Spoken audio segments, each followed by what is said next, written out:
Good morning everyone, আমি Asima daily blogging channel বা একটি নতুন ভিডিওতে আপনাদেরকে স্বাগত জানিয়ে আমি এখন থেকে আমার ভিডিওটা শুরু করছি। বাইরে অসম্ভব কুয়াশা, অসম্ভব মানে অসম্ভব। চলুন দেখায়, সামনেকার রাস্তা একেবারেই দেখা যাচ্ছে না। ফোন করে দেখো কি করে গাড়ি নিয়ে আসবে। সামনে দেখুন আমাদের যে এত বড় পুকুরটা, দেখার জন্য দেখুন চারদিকটার কি অবস্থা।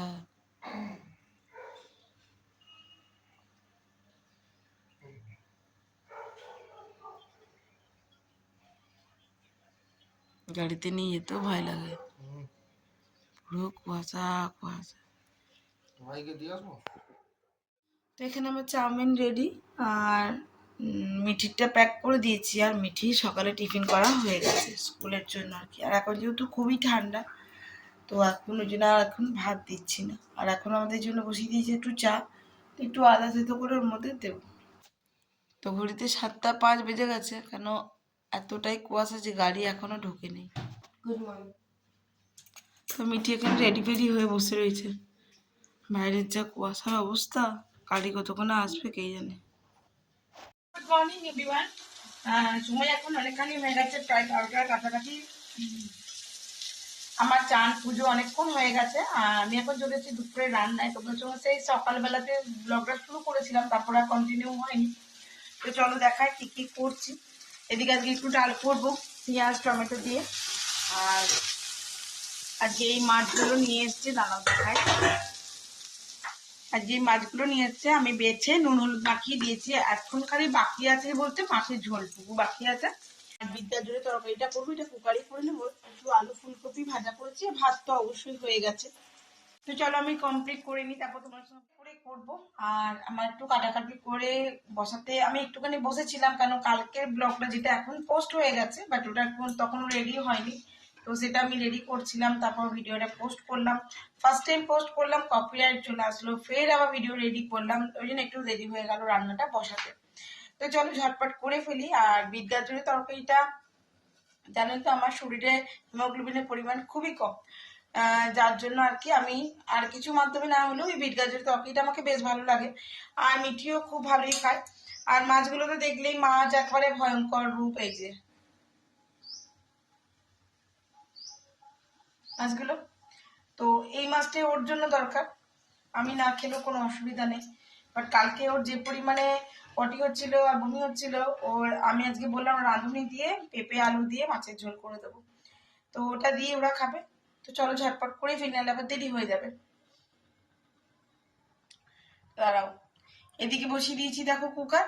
আর কুকারেতে করে আমি আজকে তরকারিটা মানে বিট গাজরের তরকারিটা প্রায় জায়গা ধরছিল না, এত বড় বড়। এখন দিয়েছি আর দুটো, এই দুটো ভাজা হয়ে গেলেই আমার পেঁপে আলু সেদ্ধ করে রাখা হয়ে গেছে। স্টকটা রেখে দিয়েছি জলে, ওটা দিয়ে ঝোলটা করবো। তো দেখতে পাচ্ছেন আমি এবার রান্নাটা বার করে নিয়ে আসি।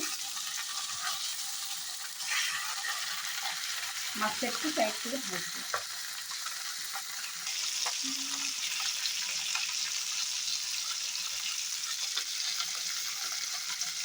তো মাছের ঝোল টোটালি রেডি।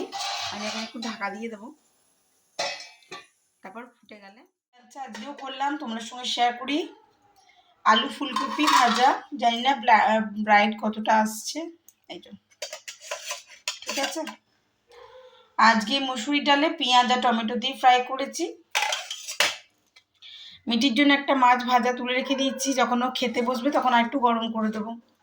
আর এই যে বিট গাজরের তরকারি, এখনো ধোঁয়া উঠছে। আর এই যে 4টে মাছ দিয়ে পেঁপে আলু আর রাঁধুনি দিয়ে ঝোল। এই হয়ে গেল আমার দুপুরের লাঞ্চ। তো আপনারা অবশ্যই আমার ব্লগের সঙ্গে থাকবেন, আমি ব্লগটা কন্টিনিউ করব।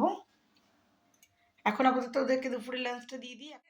Good morning. তো আজকে কাল থেকে যে ভিডিওটা ব্লগটা কন্টিনিউ চলছিল, সেটা আমি কালকে শেষ করতে ভুলে গেছি একেবারে। তো যাই হোক, সকালে পুজো টুজো আমার যাবতীয় কাজ হয়ে গেছে। কালকে যেহেতু মিঠি ছিল, তো খুব ভালোই হয়েছে। আজকের মতো ব্লগটা এখানে শেষ করি। হ্যাঁ, আজকে মিঠির লাঞ্চ হয়ে গেছে। মিঠির লাঞ্চ হয়ে গেছে, মিঠি করে নিয়েছে দিয়ে এখন রোদে বসা আছে। আমাদের স্নান আমার তো স্নান পুজো অনেকক্ষণ হয়ে গেছে, আর মিঠিরও স্নান লাঞ্চ হয়ে গেছে। তো আজকে দুপুরে আজকে জন্মদিন উপলক্ষে ওনার প্রতি রইল আমার বিনম্র শ্রদ্ধাঞ্জলি, আর এরকম দেশপ্রেমিক আমাদের জন্য স্যালুট। তো ওনাকে আজকে 23 জানুয়ারি অনেক শ্রদ্ধা আমি জানালাম বিনম্রভাবে। আর আজকে ব্লগটা এখানে শেষ করছি। ব্লগে কিছু ভালো লাগলে অবশ্যই লাইক কমেন্ট শেয়ার করে দেবেন। যদি আমার চ্যানেলে নতুন বন্ধু হয়ে থাকেন সো প্লিজ চ্যানেলটি সাবস্ক্রাইব করে পাশে থাকা বেল আইকনটি দাবতে একেবারে ভুলবেন না। আর যদি নতুন বন্ধু হয়ে থাকেন তাদের জন্য এটা বললাম স্পেশালি, আর যারা আমাকে সাবস্ক্রাইব করে আমার পাশে আছো, আমার পরিবার হয়ে, আমার বন্ধু হয়ে, তাদেরকে তো অলওয়েজ থ্যাঙ্কস। ভালো থেকো, সুস্থ থেকো। আর তারপর চচ্চড়ি তো নিরামিষই জানেন। আর এখানে কাঁচা পোস্তটা বাটার সময় আমি নুন দিয়ে দিয়েছিলাম, আর উপর থেকে দিয়ে দিয়েছি একটুখানি সরিষার তেল। আজকে আবারও ভাজা হয়েছে এখানে বেগুন ভাজা, আলু সেদ্ধ, আর করেছি ফুলকপি আলু দিয়ে ঝোল। সবটাই নিরামিষ আজকে, যেহেতু বৃহস্পতিবার সবটাই নিরামিষ। আর কালকের একটুখানি মাছ আছে, একটুখানি বলতে 1 পিস, সেটা মিঠির বাবা খেয়ে নেবে। আর আমি রুটি খাবো, রুটি করে নিচ্ছি, ওরা খাবে।